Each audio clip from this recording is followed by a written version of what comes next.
بس يا ام زكي هتموتي نفسك يا ام زكي. في جوائز اكيد. اراك توزع من مال امك.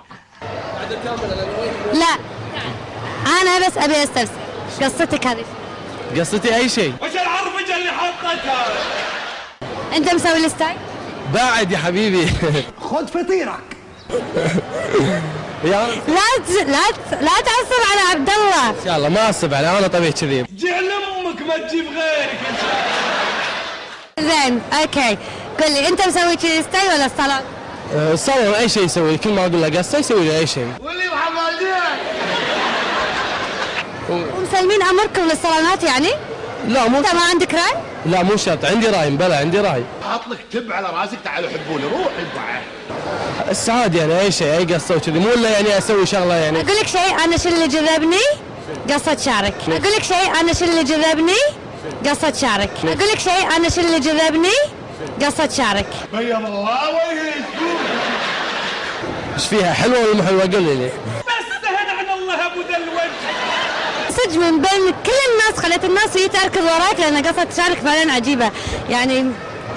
صراحه انت العجيبه والله. بتحطي نفسك في مواقف بايخه. انا والله مو كاش اخوي، قصتي عاديه ما فيها اي شيء يعني. وايه العرف اللي انت لابسه ده؟ ايه؟ ما هي اثقل مد؟ عبد الله شفتها. يا شماتة أبلة صفية. ايه قلة الادب دي؟ ضحكنا كتير، هناخد السنة كلها ضحك ولا ايه؟ ما هي اثقل مادة موجودة على الارض؟ اثقل ماده؟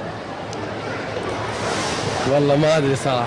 سكلتك بنت عمة أمة اللي جابت أمك. كل عام وانت بخير. انت بخير؟ شانك؟ الحمد لله بخير.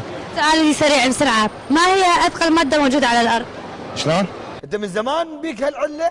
اثقل مادة موجودة على الارض. اليورانيوم؟ فعلا صحيح.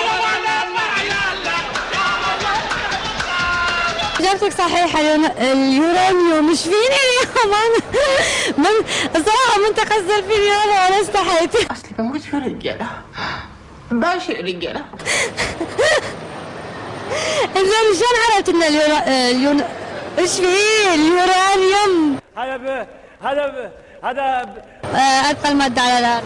اقرا كتب وايد. اوكي حلو. مشاهدينا كان هذا اجابة السؤال الثاني ولا الثالث؟ الثالث.